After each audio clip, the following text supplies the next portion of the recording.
bibigyan ka ng pagkakataong yumaman, maiisip mo bang tubig ang ibenta mo? Isang lalaki ang gumawa nito at kumita ng bilyong-bilyong dolyar.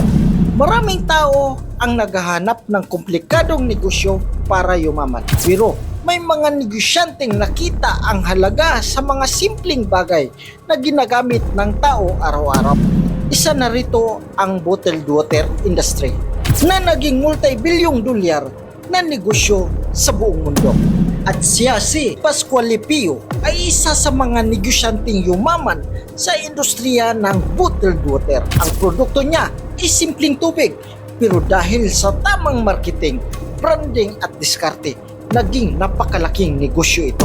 Hindi kailangan bago o kakaiba ang produkto para magtagumpay. Minsan, ang sikreto ay nasa tamang paraan ng pagbibinta at pag-unawa sa pangangailangan ng mga tao. Kung magninegosyo ka ngayon, ano ang simpleng produkto na sa tingin mo ay kayang gawing malaking negosyo?